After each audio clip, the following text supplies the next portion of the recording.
তোমাদের জিভে জল আনার জন্য দেখো কি নিয়ে আসছি। এটা হচ্ছে বড়ই। দেখে তো সবাই চিনে ফেলছো, তাই না? আমাদের বাসা থেকে নিয়ে আসছে আজকে বাবা। কারণ হচ্ছে আমাদের গ্রামের বাড়িতে এত পরিমাণ বড়ই হয়েছে, ছোট ছোট গাছ আছে। যদিও আমি এখন গ্রামের বাড়িতে যাইতেছি না, সেই জন্য তোমাদের দেখাইতে পারতেছি না। এত বড়ই হয়েছে মাশাল্লাহ।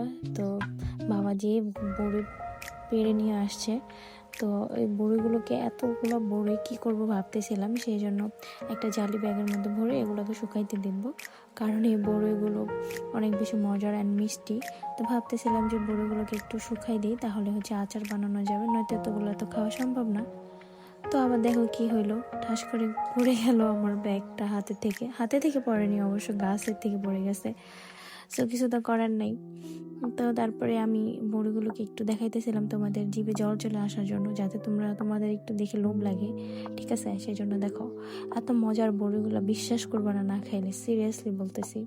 সো তোমরা কি নজর টজর দিও না কিন্তু, ঠিক আছে? কারণ হচ্ছে এগুলো আমরা পরে খাবো, যাতে আমাদের পেট ব্যথা না করে। সো কার কার বড়ি ভালো লাগে, জাস্ট ফান করলাম তোমাদের সাথে। কার কার বড়ি ভালো লাগে একটু অবশ্যই জানাবা। তো আর কি করার, বড়ই রাখার পর একটু ওই যে একটু ভিডিও করতেছিলাম বাইরে। তো দেখো পাশের বাসার একটা মেয়ে দাঁড়ায় আছে, তো মেয়েটা আমার খুব ভালো লাগতেছিল, খুবই কিউট। একা একা দাঁড়ায় কি যেন ভাবতেছিল। সো আর কি করার, ভালো থাকবে, আল্লাহ হাফেজ।